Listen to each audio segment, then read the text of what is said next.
We've gone through Mr. Nobody, Candlemaker, Sleepwalk, The Fog, Roni Evers, Red Jack, and Dr. Tyme. Now we're on to Animal Vegetable Mineral Man.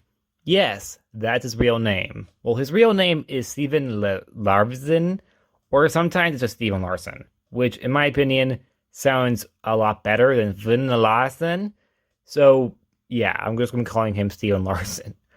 As it depends on what comic you're reading, because for some unknown reason, his name kind of changes. Anyways, on to where he comes from, and that is the Silver Age of comics. Probably not the big surprise, seeing the fact that the character is literally named Animal Vegetable Mineral Man. He would make his first appearance in Doom Patrol issue 89 from 1964, making him one of Doom Patrol's earliest foes, along with characters like Mr. Nobody and Dr. Tyme.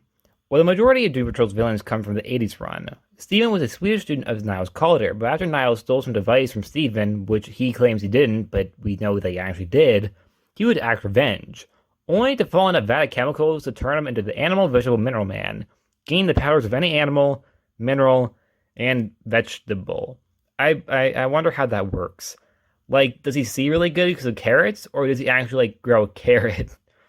Anyways, he would try once again to get his revenge, this time on the entire Doom Patrol, because reasons, but he would be defeated, pretty easily in fact, and he would even get his powers taken away, only to return with his powers again, despite the fact he lost them, which is never explained how that happened.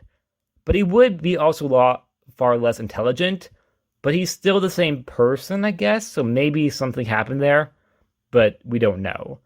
He was now a meathead who worked for General Immortus, only to be defeated by Celecius. Afterwards, though, he would only return every now and then as either a cameo or a one-off villain. His character, despite the fact he has a very unique name and powers, wasn't really a character in any form. But I will say this, he is very creative. And while I don't think that he's used as much as I think he should be, because despite the fact that a lot of people think he's a joke, I actually think those powers, while kind of stupid, it is kind of interesting that the idea that sometimes maybe the villain will get powers that they don't want. I think that's a very good one that they don't want. Like, who wants vegetable powers? I mean, maybe 50-year-old moms, but still. So, even though I might have crapped on him a little bit, I don't mean any disrespect to the character, or anyone who wrote the character, or anyone who created the character. As I think the character has potential, and when it comes to Doom Patrol comics, he's right up their alley, and I think he should be used more and utilized more in those comics, because, yes, he's silly, but that's what Doom Patrol is all about, and I think that could really work. But now into adaptations. He would appear in Batman the Brave and the Bold as one of the older villains of Doom Patrol, and yet again, he's just a minion of General Immortus. Although he doesn't really do much, I do think he has a very cool design with the fact that it's much more modern-like, but also keeping true to form. I know that's really nothing to talk about because he doesn't really do anything in the episode itself, but I just wanted to say something nice about it because I really did like him on the show, even if he really only appeared in one episode, and was kind of just a cameo.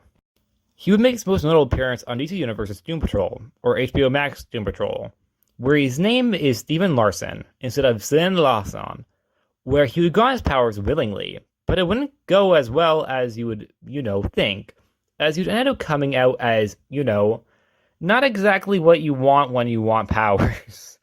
He came out with a animal, vegetable, mineral body. Although I will say I like the touch of the idea that the dinosaur is a separate head than his own head, because I know that it might be a little weird, but I think it's better than the whole idea that they split a head. And the character would end up quitting crime altogether and end up becoming a book writer, talking about his struggle being a metahuman. While it's not really a deep dive onto the show, it's more using the background, I really like this version of the character. But that's it. Like I said before, I think that this character could work in Doom Patrol comics and on the show more. But I'm not dying to read about him and watch him. I just think if he was incorporated more into comics, I'd be okay with it. Anyways, like always, please like, subscribe, and I'll see you guys next time. Bye.